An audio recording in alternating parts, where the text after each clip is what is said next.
I hope you're having a great Thursday so far. I'll allow a couple seconds for everyone to get logged in. We're also live on our Facebook group, so if you're joining us from our Facebook group, hello, you can use the comments section to ask questions and interact as well there. We'll make sure that that goes noticed. All right. Welcome to our Montessori Thrive Town Hall, Nido Marketing and Montessori Thrive Town Hall.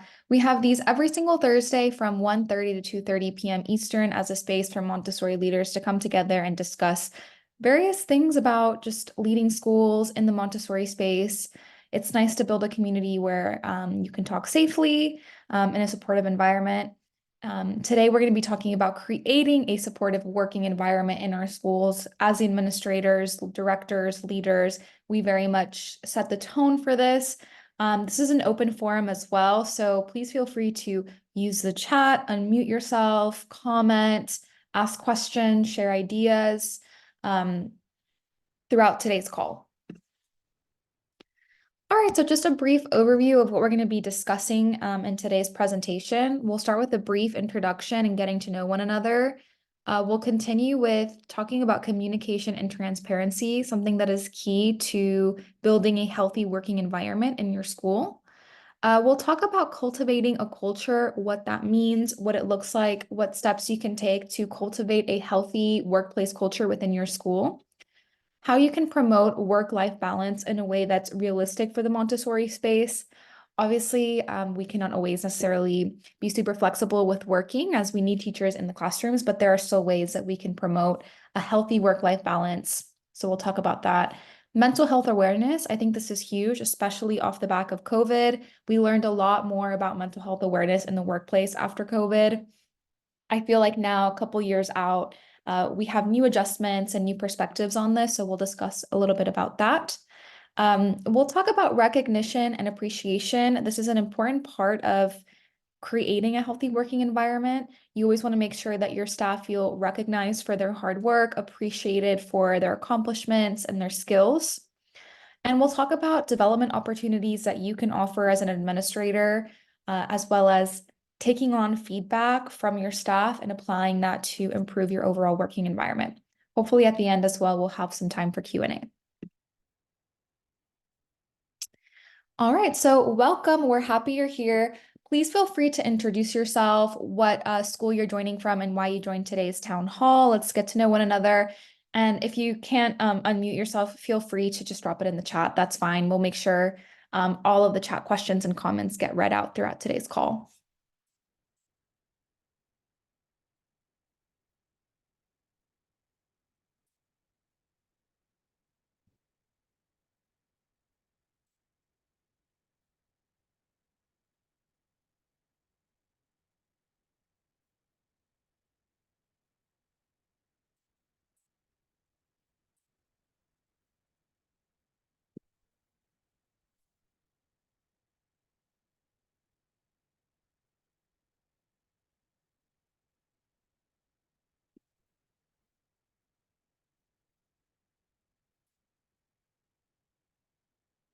Allison Peterson from Pincushion Hill Montessori School in Ashland, Massachusetts, looking to create a more positive working environment. Great. Thank you so much, Allison.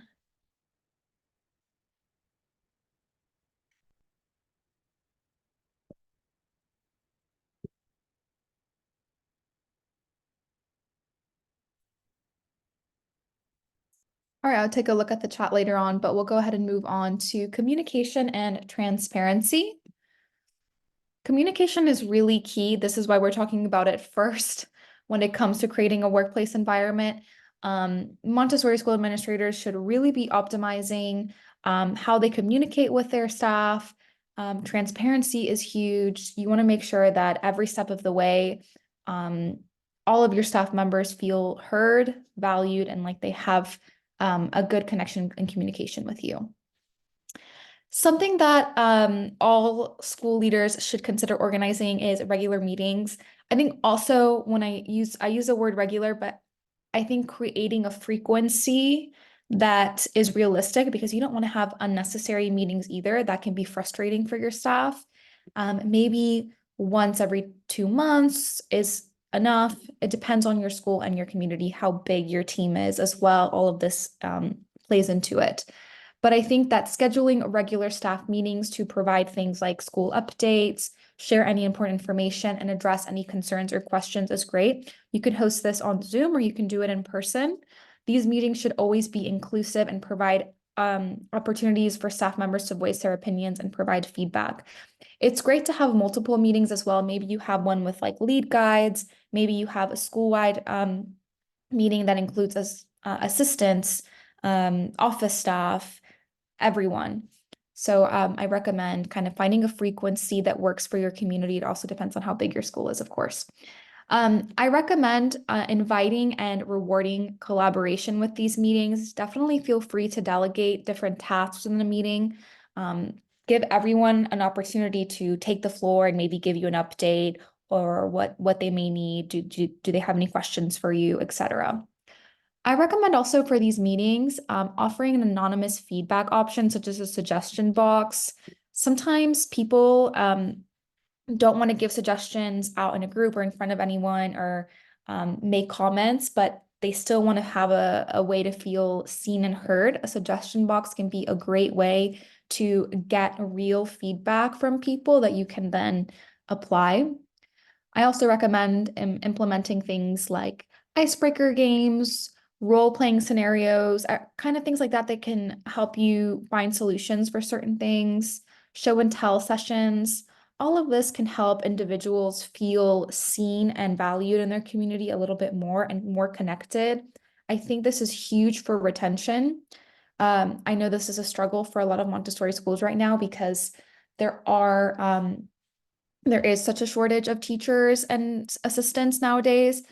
People are much less likely to walk away from a place that they feel that they have community in. So all of these things can help build a stronger community.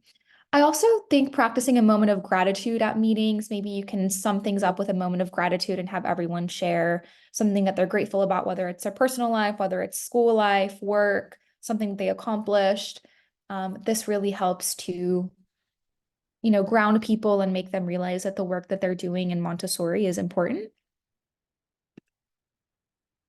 One-on-one check-ins is also important, I think, especially for newer staff. So maybe staff that's been there for it's their first year working at your school. One-on-one check-ins are crucial, but also throughout their career with you.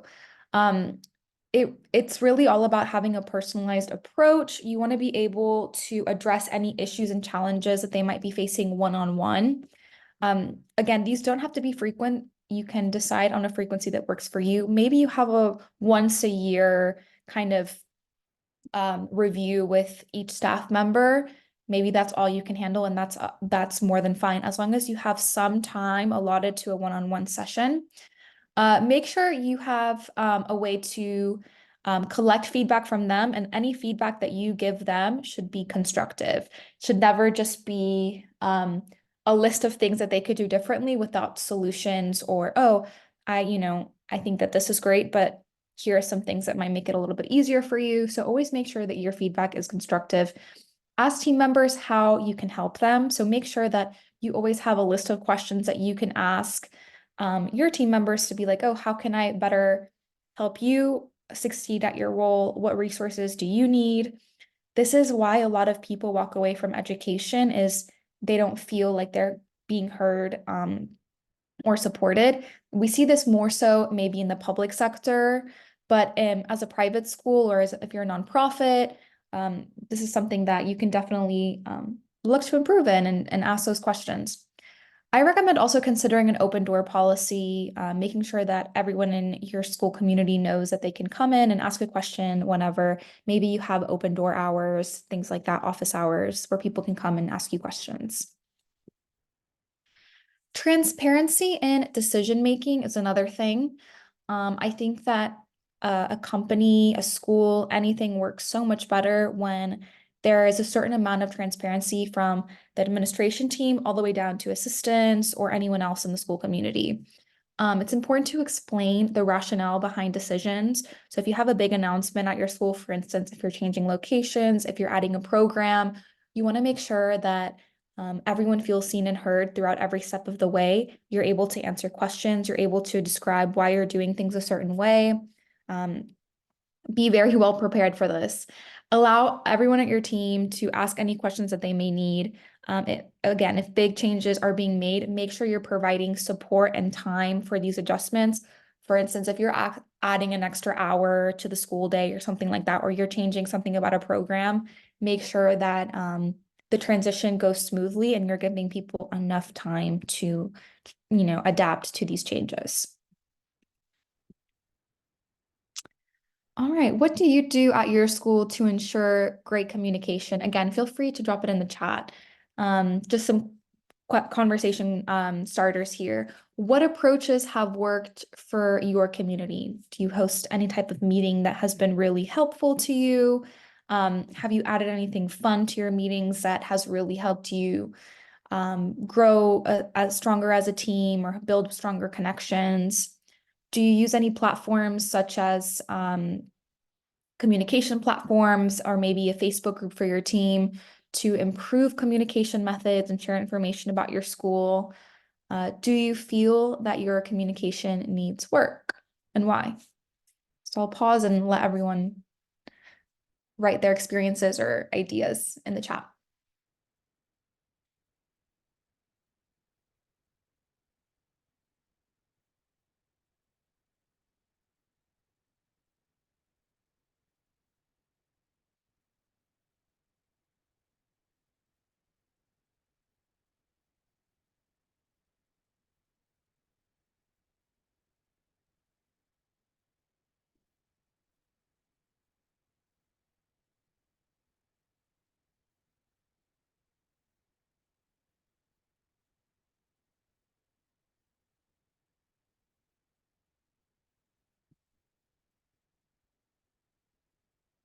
I see here from Allison, we've used the Remind texting app this year to communicate to parents and teachers. It has greatly helped communication among staff. All of the staff are in one text group and get information at the same time. That's great. Also, some teachers will have like a WhatsApp group of every team member for school updates or news. For instance, if there's any cancellations due to weather or things like that, or any last minute things that people need to be aware of, I think it's important. SMS, things like that, texts are a good way to reach people if it's immediate news. Absolutely.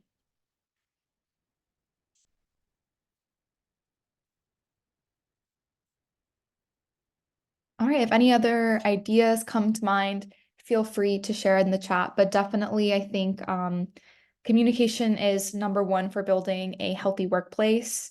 And you want to make sure that everyone feels seen and heard at all times in your school community. Next is cultivating a culture. So once you have great communication, you feel like everyone in your community has a place to say something, ask questions, you can start really cultivating a healthy workplace culture. This is really all about fostering a sense of community amongst your staff. You want to make sure that you can do things like organizing team building activities, host social events for your staff, have celebrations that really bring staff members together. Again, as I said, this is going to help you with retention because people are much less likely to walk away from a job where they feel that they have community in. It's important to encourage collaboration and camaraderie through shared experiences and opportunities for bonding in your school. There's many things that you can do to set this up. Things like staff dinners. Maybe you have this at the end of the year to celebrate everyone's accomplishments. You can give out, awards or things like that where everyone gets something, some sort of recognition, or it could be an inside joke or something like that. Free coffee and pastries, maybe once a month. This can be something that you can provide people and they can look forward to it. Maybe the first Monday of every month, they know that they'll have coffee and pastries provided for them. You can find your own, unique, fun way of doing this. Celebrating birthdays is a big one. Just writing birthday cards together and maybe getting a sweet treat or something like that to just, celebrate every individual in your community. Another thing is celebrating work anniversaries. I think it's great when this comes from the administration team or lead teachers, maybe to assistants, where they get maybe a handwritten letter saying, wow, thank you so much for all of the work that you've done this year. We're lucky to have had you for another year. It's just nice when it's personal and you can recognize that you notice that they've been with you for 5 years, for 10 years, for 15 years, etc. Creating a nice workroom space is another one, or a teacher's lounge if you have that in your school. I think this is a way of showing them that, look, we wanted to create an oasis for you where you can ground yourself. There's snacks. We like to keep it clean. This is a place where you can come and unwind if something happens or you need to take 5 minutes. That says a lot about your community. Elizabeth says here, we have implemented something we call Tuesday Talks. Our admissions admin camps out in her office, and everyone is invited to come down to talk for 15 minutes throughout the day. It's done every week and has been a game changer. I think that's great. Little things like that are crucial to building community, which is ultimately what's going to build a stronger workplace and help you retain staff and have staff that live and love your school, that live your mission and love your school. Another thing is encouraging teamwork. I think this is huge, and so this is sometimes the more challenging bit because this requires a lot of understanding of people's individualized approaches to things, and sometimes some people clash. That's natural. Not everybody approaches things the same way. It's really about observation and seeing, what skills do people have to offer, what can they be good at. It's important to provide opportunities for people to showcase their skills so you can say, oh, well, this person is great at organizing social events, or this person is really good at doing, handmade crafts or things like that. Maybe we can find a place for that in our community. Um, I really think it's important to delegate. I think delegating is huge. I think as leaders, sometimes it's really difficult to delegate because um, we want to make sure that everything goes a certain way and everything goes smoothly. But it's important to make sure that, everyone feels that they're contributing to it, because when people feel that they're contributing to something bigger, they have a bigger stake in it and they don't easily walk away from the school or the job. Um, Try to find out ways, again, to find out what kind of skills people have to offer and invite your team to share their talents. This is where you can have like a show and tell day where people can talk about something that they're interested in. You'll never know what you find out about people. Maybe someone loves sewing and embroidering and they can do something for your school. Maybe another person loves to cook and they can do a baking day or bring treats to your meetings. Learning about the people that you work with is a great way to make people feel like they're a part of your community. So I recommend finding ways to do that. Facilitating mentorship and not counseling, coaching is also hugely important. I think that oftentimes we see this a lot in Montessori, especially when it comes to new assistants coming into the team, but it should happen really in every space, whether it's your school office, whether it's a lead guide. I think it's important to kind of pair experienced educators with newer, less experienced ones and have them learn from one another. This is how you're going to get devoted teachers, assistants. This is how you're going to get people who really feel like they have a support system where they work. Encourage ongoing learning and skill development throughout mentorship programs that you start, or relationships. Things like shadowing, observing is huge. Training. I know that when I worked at a Montessori school, all of the assistants that we hired on, we would pay them the first week to just simply observe the lead guide. We would give them notes, and that was their training because most of them were not AMI or AMS trained as assistants. But that week of observation really transformed them. And they were able to shadow, observe, watch, and listen, and just take notes. These kinds of things are huge because it says to that person that, we want you to take the time to see what we're about and to learn. That way you feel that you're getting your questions answered. You feel like you can be comfortable. It's their onboarding experience. So things like that can make a huge difference when it comes to creating a positive workplace culture. Think about it this way. If you start a new job and you don't really know, you know a little bit about it, but you don't know that much, and they just throw you in the deep end, you're going to feel stressed. You're going to feel like you're not good enough for the role. You're going to get imposter syndrome really quickly. You're going to start looking elsewhere, like, oh, where can I feel like I'm more, useful? Whereas if you hire someone and you give them a week to shadow, or you give them some sort of mentorship, they're able to ask questions, they're able to take notes, they're able to absorb their surroundings. And that way, when they can get onto the hands-on work, they feel like a little bit more comfortable. They feel like they've been eased into it. They feel more useful. So all of these things are important for building a healthy working environment and retention.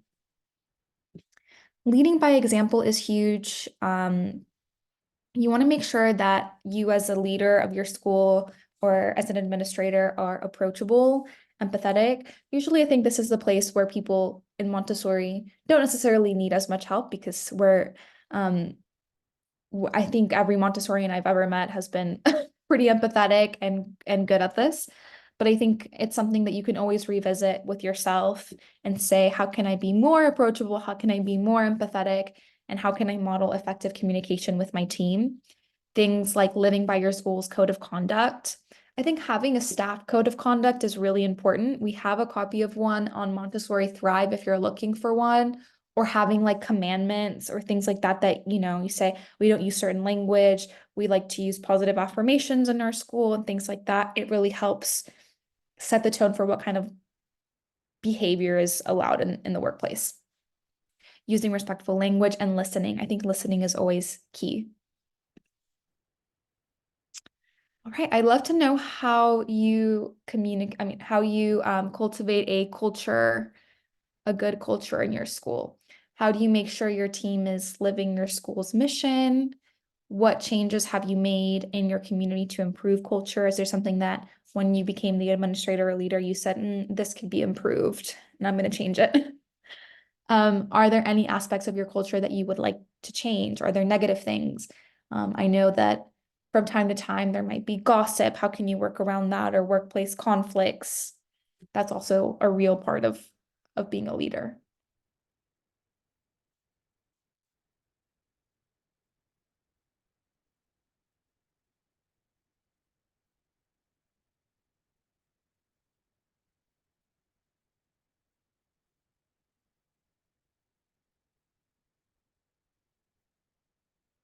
I think, like I said, having commandments or a staff code of conduct is a great way to start with a cultivating culture. If you don't have one already, you can even have a staff meeting where people contribute to creating one. So they feel like they're even a part of setting the tone for the culture and providing suggestions for it.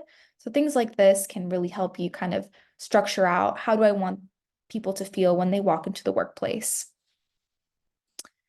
All right. Promoting work-life balance. I think this is a huge one nowadays, especially as newer generations are starting to enter the workplace. This is hugely important to them. So let's talk about how we can promote it in the Montessori space in a way that's realistic and practical, because we do have our limitations. All right, so work-life balance is crucial for employee satisfaction and for retention, two things that we want to make sure that we have in our communities. Montessori school administrators should really be mindful of staff workload and try to offer flexible working arrangements, empower employees to manage their personal and professional commitments effectively, of course, in a way that is realistic for our schedules.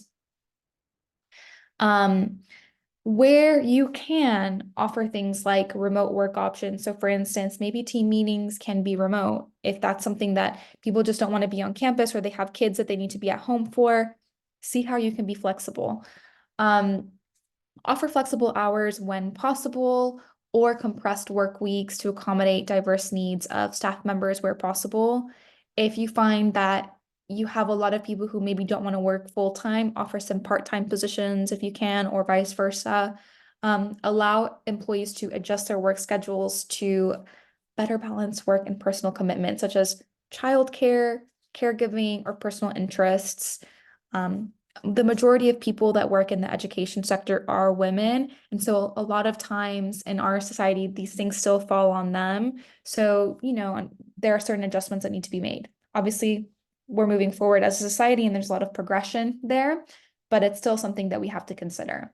Things like maternity leave can make a huge difference, or even offering discounts or free tuition for their children. I believe that we offered discounts at the school that I worked at to any employee who had a child and wanted to enroll them. things like PTO. I recommend increasing PTO after teachers have been with you for a certain time. This is a huge incentive for them to stay on longer. Um, and always have a pretty long list of substitutes available for any, sick days, any kind of mental health days that teachers need to take. I think this is huge. We had a discussion or town hall a while back about specifically retention. And it was a really great discussion where we talked about how important it was to have substitutes available to call. There was a school leader, I forget what school they joined us from, but they said that this was a huge game changer for their community and their staff because when they felt like they could call out when they weren't feeling well or they were burnt out or they needed a day to recharge and they knew that there was a substitute, it completely changed the entire working dynamic with the staff there.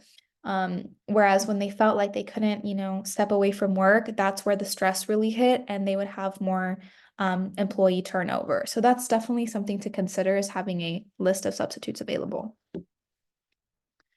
Expectations and boundaries is another thing. It's important to establish clear expectations of each staff member. This is something that you should discuss as early on in the interview process and the onboarding of a new staff member, all the way throughout one-on-ones and check-ins. You want to make sure that your expectations are met and theirs are as well. So making things clear and black and white is crucial. You want to make sure that staff members are setting realistic goals. You are setting realistic goals for them as well. And you want to make sure that you're also respecting their time outside of work. Refrain from expecting them to be constantly available or responsive. Usually, we're pretty good at this in the Montessori space. It's not like a lot of other jobs. When class is out and teachers leave the school, usually they can check out and focus on their families. It's more hard for us for administrators to do that because we have to be on problem solving mode almost 24/7. So it's difficult. But definitely try not to email or contact your team after hours if possible, and respect their time to disconnect from work, whether that's a vacation or just after working hours. This is huge and it will create a better working environment. Another thing is encouraging time off. Obviously, in the Montessori space, we have, most schools have summers off, or we have different people who work our summer programs and our year-round programs. So this is something that we might have to be a little bit less strategic about, but I think that it's important to provide ample vacation days and sick days, and encourage employees to use them. What you want to avoid is having an environment where people feel like they cannot take a day off, because that's what leads to burnout. And when people are burnt out, it leads to them just leaving the role entirely rather than taking segments of time to recharge so that they can show up ready to be the best versions of themselves at work. Um, Also lead by example and take time off for yourself. This also demonstrates that, it's okay to walk away. I think it's hard when we have so much responsibility, but I think delegating is going to help with this, having office staff that can really support you or lead guides that can take over certain things when possible, of course, with their permission. Encouraging time off will help prevent burnout. And something to consider is offering mental health days. Maybe you just offer 2 mental health days a year, something like that. But just by saying it, it could be, instead of saying that they're vacation days, say, no, we believe that, it's okay to need some time to recharge. Or working with children, it can be stressful. You're not only working with children, but you're dealing with parents as well sometimes, and sometimes you do need a break to recharge. So we offer mental health days for that purpose. It shows people that you're taking on your team that you care about their well-being, and that sends an important message. Managing workload is another thing. You never want to be overburdening your employees with excessive responsibilities or unrealistic expectations. You always want to make sure that you're monitoring workloads and regularly redistributing tasks. Any kind of list or breakdown of things can help. It really helps when you have written down job descriptions and expectations for every role, because what this does is it says, oh, this is what you're expected to do. I won't ask you to do anything outside of this because that's not what we took you on for, unless, it's something that we really need and I'll ask you, and you can always say no. If it's not in your job description, you can always say no to it. I think this gives people a sense of, oh, there's a boundary I can set, and I feel like I'm not going to be overworked. Um, don't ask one person to do the tasks of another person unless, you're in a team meeting and say, oh, this person isn't going to be able to do this. Does anybody want to volunteer and step up? If not, we'll find a solution for it. That's the way to approach it rather than just asking someone directly and then putting them in a position where they can't really say no or they feel like they can't, because that's when people start getting overwhelmed. Have volunteers or support from the community when available. Never overlook your parent community. There's people who, are willing to spend time helping out the school, subbing, things like that, that can be really helpful. So definitely keep a list of volunteers, have a parent community that's willing to help when they're willing. And again, delegate appropriately. I think delegating is huge. All right. How do you manage work-life balance in your school? Are there certain things that you do to make sure that people don't reach burnout? What kind of strategies have helped your community develop a good work-life balance? Or is this an area that you're looking to improve in? Maybe even for yourself.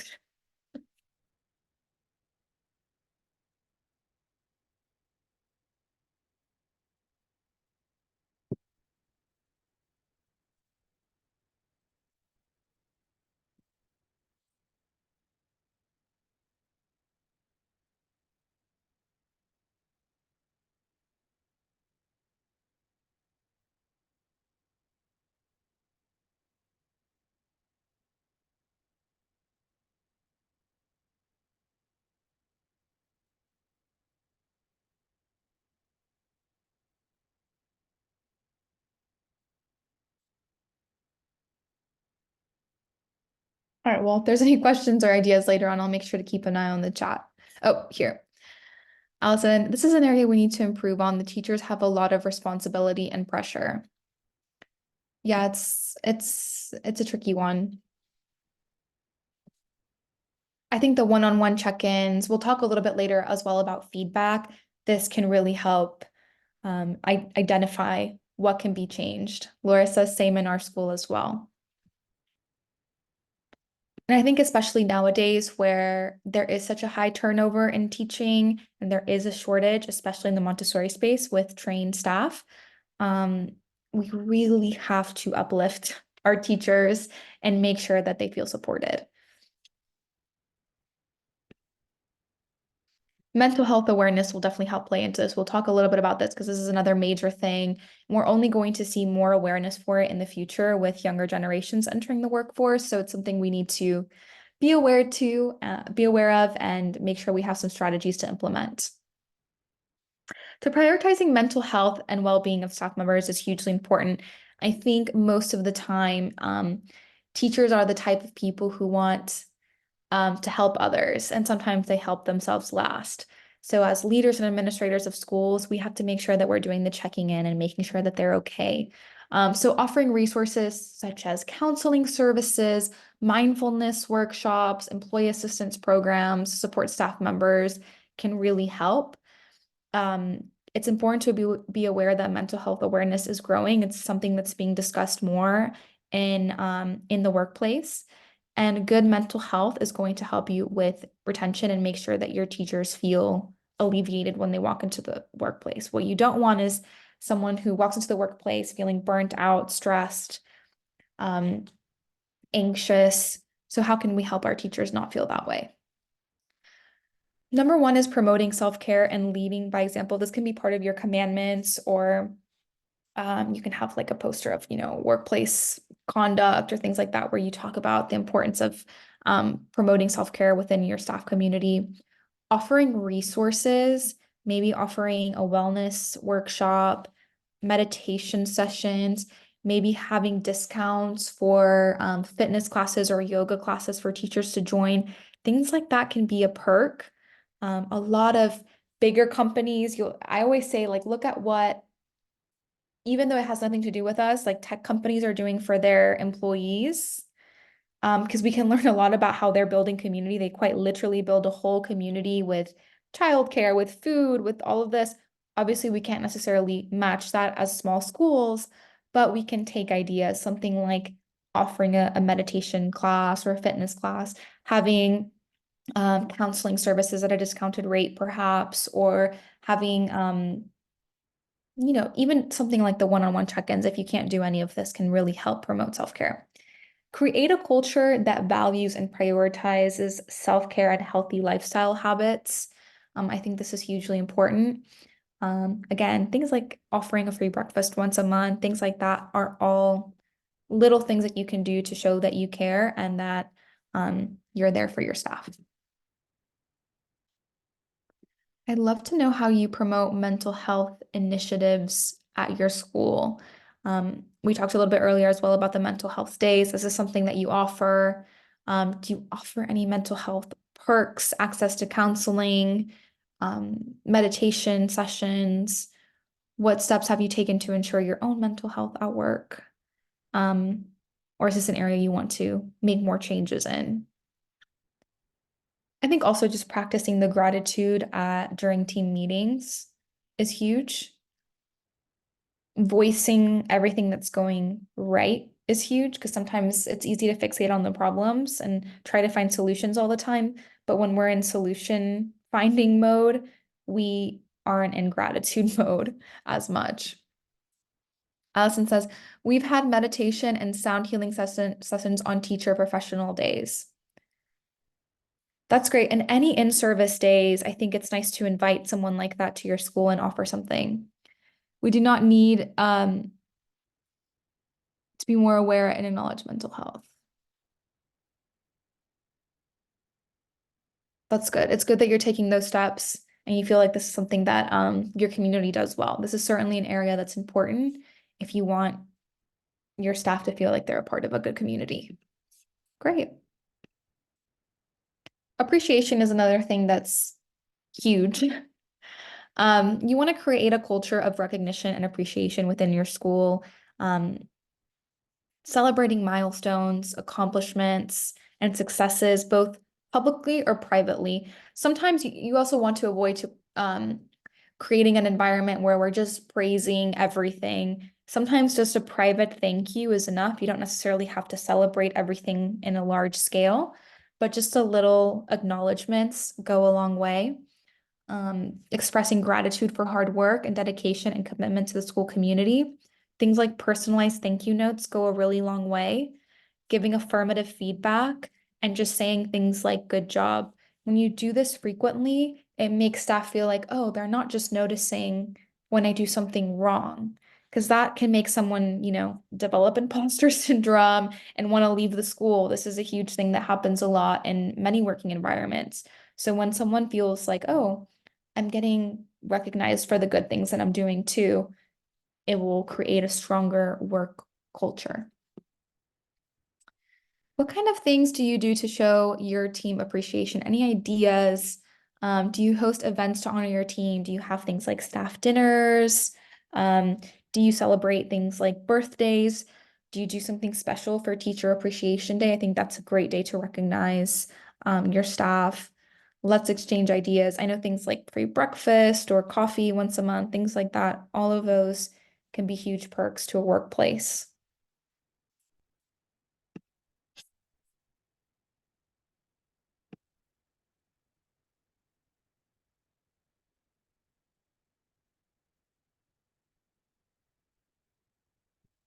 I also didn't add this, but giving shout outs in your newsletters as well when certain big accomplishments are made. Maybe a teacher's been with you for 10 years and you want to celebrate a 10-year anniversary. You can announce it in your newsletter.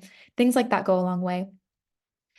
Allison says, we celebrate staff birthdays and we celebrate Teacher Appreciation Week in May and get the parent group involved. I think that's great. Something that we did at our school was we had every teacher write a list of gifts that they want to receive. They got a little bit sick of receiving mugs all the time.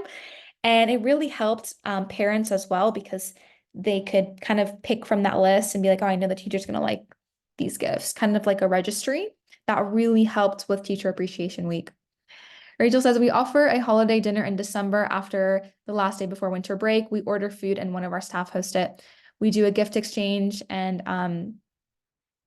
And don't forget libations. It's a lot of fun. Staff, kids can come too. They get pizza and ice cream. That's great. Those types of things are really fun. Yeah, definitely important to host things that are not necessarily about work either, that are just about connection and community. Alcohol. Laura here. I used to make birthday cake and birthday cards for everyone's birthdays, but I paid with my own money and time. I'm just an office manager admissions person, so it became a lot. I love doing it, but I found being the only one who did those things very stressful. It would be nice for a way they can be recognized again.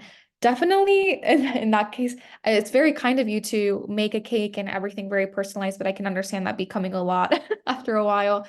Definitely find a way to delegate if you can, because I think that's a beautiful gesture.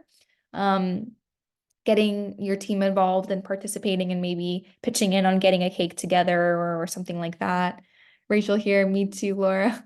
We turned it over to our PTA. That's a great idea. Getting parents to do it too. Absolutely. A great way to delegate. All right, some great ideas on appreciation. I think this is something that most communities do well because we are appreciative of everything. Laura says, "Oh, that's a great idea. Thanks, Rachel." Yeah, never underestimate your volunteers, parent community. There's a lot of parents who are looking for ways that they can contribute to your school that are after working hours. Things like baking or providing a birthday cake is a way that they can do that.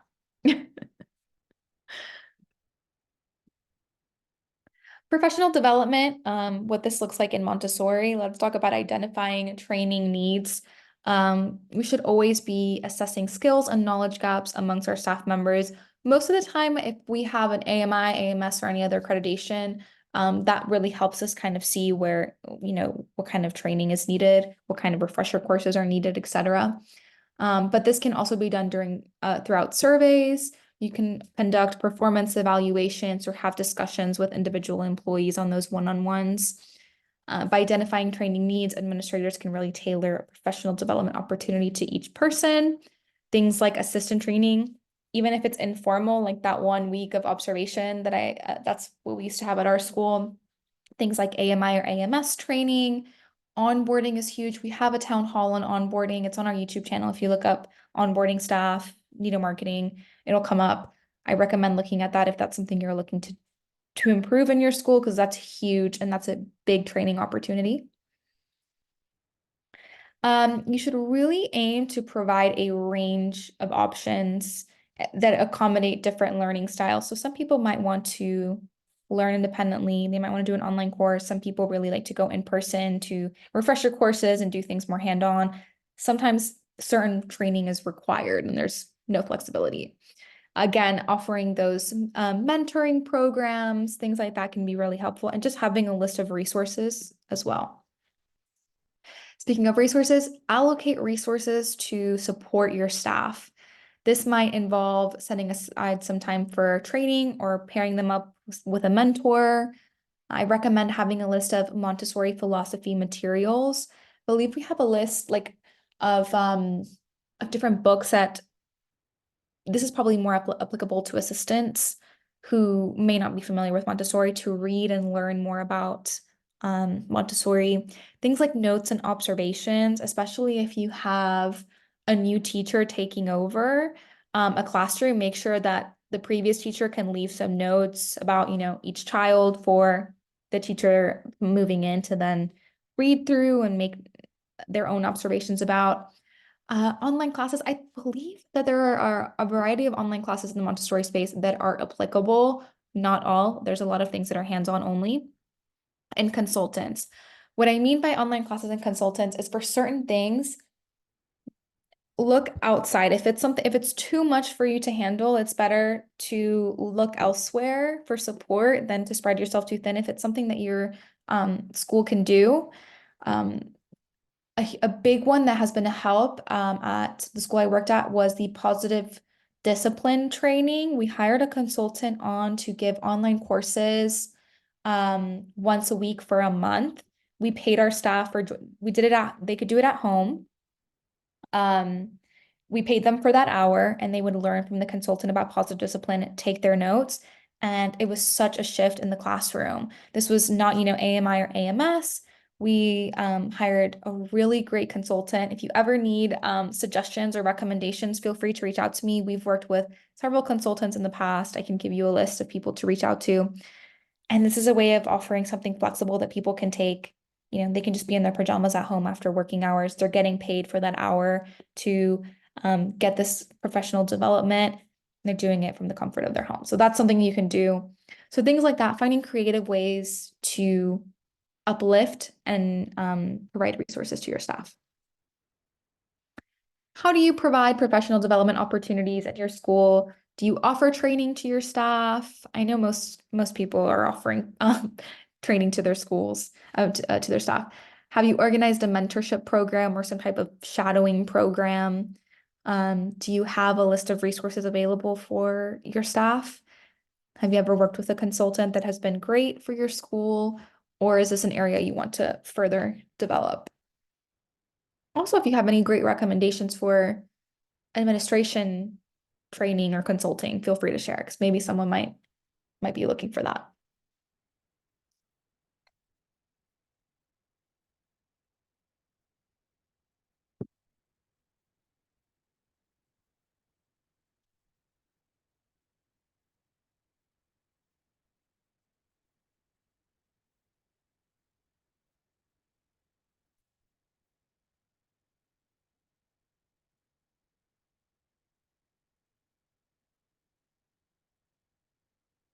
The the consultant that we worked with who gave like our staff the online training was Jane Marie Paynell, I believe. She was really great.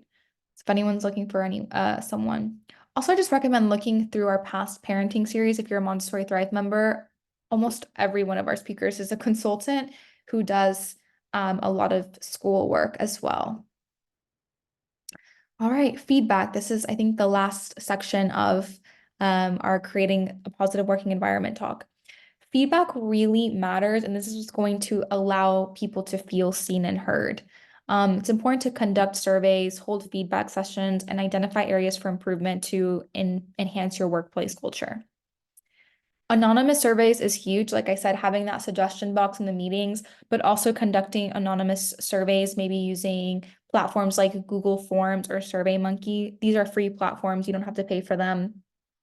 You can create short surveys about the workplace, asking questions about communication, workload, work-life balance, professional development opportunities, and overall satisfaction. If you do them anonymously, you're more likely to get more honest responses from people. And this is a great way for you to be like, wow, we really need to work on this area. Or, oh, this is something I didn't feel like we were doing so great, but we got really good feedback on. So that's great. It's important to do these regularly, at least once a year. I think it's important to conduct these surveys and make sure that everyone is able to give positive feedback. You can also ask questions about, what is it like to work with the administration team? Do you feel like you have enough support in our community? What could we do better? What are we doing well? Those are the types of questions you ask. I believe we have a template for this, like different questions that you can ask on Montessori Thrive. So if you're looking for some inspiration, or you can come up with your own list as well in a couple of minutes and just think about, what kind of questions you want to ask your staff to see where improvements can be made.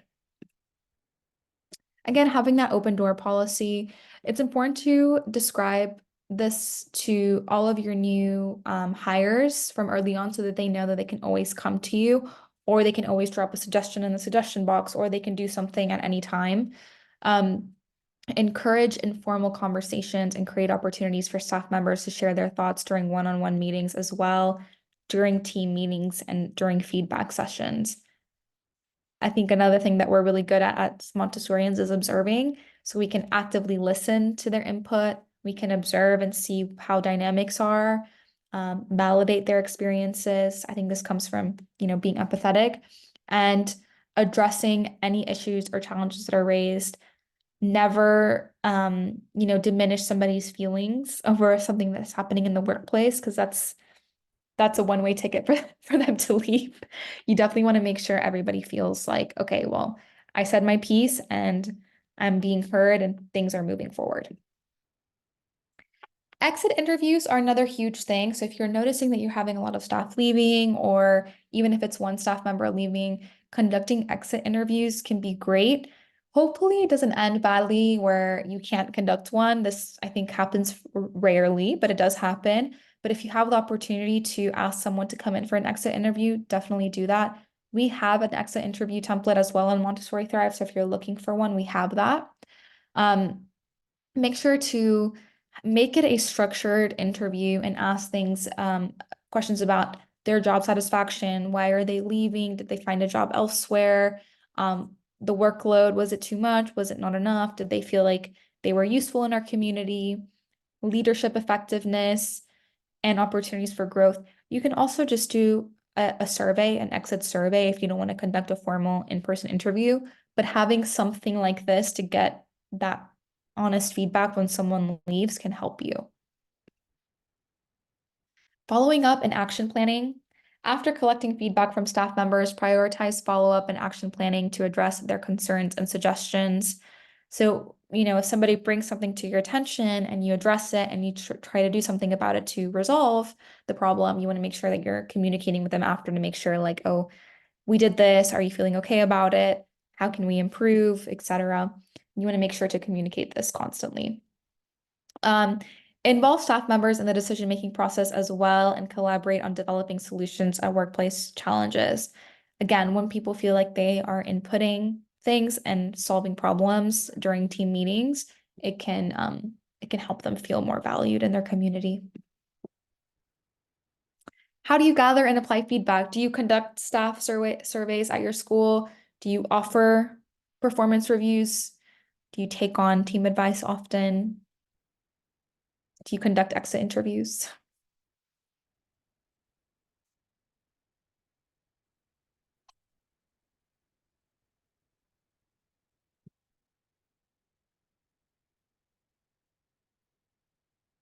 I feel like anonymous surveys is something that we should do with our staff community as well as our parent community because they're the most effective way to get honest feedback for sure.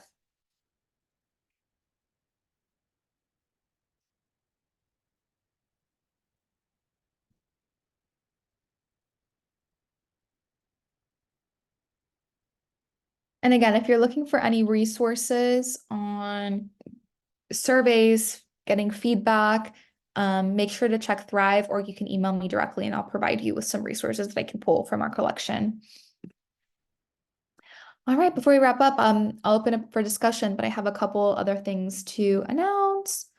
So, any schools in South Florida or Miami, we're going to be hosting a free brunch and growth summit where we'll also have some space for Montessori leadership networking in Miami. So, if you're in South Florida or in Miami, you're welcome to come. It's a free event. Any Montessori administrator, leader, owner, director is welcome to join. It's going to be hosted at Muss Family Montessori School in Miami Beach. I'll be there as well as Kasim, our founder and marketing expert. Will be answering your questions on marketing and just also, I think it's important for people to have some face-to-face connection now that COVID's over. I think people are, so used to Zoom, but it's nice to meet in person sometimes. Also, if you want to discuss something at a future town hall, please feel free to email me. That's my email. I plan these around topics that are requested or that leaders want to dive into. Again, these are always free and anyone can join. So feel free to send over any suggestions for future town halls. If there's anything you want to talk about. Next week, we're going to be hosting a town hall on empowering Montessori assistants. We're going to be here with Hindola. She is an AMI trained consultant. This talk is really going to center around what we can do to make our assistants feel empowered. Something a lot of administrators have been bringing up to me is the huge turnover that they're seeing with assistants. Assistants, they usually stay on for a year or two or three and then they leave. And it's hard to hire people and then having to retrain them or re-assimilate them into your community is a challenge. So how can we, make them feel like they understand the Montessori approach, they have the right tools available. So we're really looking forward to that. You'll be able to ask her questions. She's going to share a presentation and just talk about it. I think it'll be a great town hall discussion. Later this month, we're also having a town hall discussion on building programs from the ground up. We're going to be joined by Joanne Shango. She's incredible. She's a Montessori leader, administrator. She does it all. She also leads multiple community groups on Facebook in the Montessori space. And she's going to be offering her experience of building a program from the ground up. So if you're looking to maybe add on a toddler program or expand into a middle school, that will be a great discussion where you can ask questions about how to do it. So we look forward to that talk. So a couple of good topics coming up this month. All right, I'll close the screen. Does anyone have any more questions before we wrap up today's call? I know it's a small group. We're just, I think, coming towards the end of spring breaks. I think like late March to early April is spring break time for a lot of schools.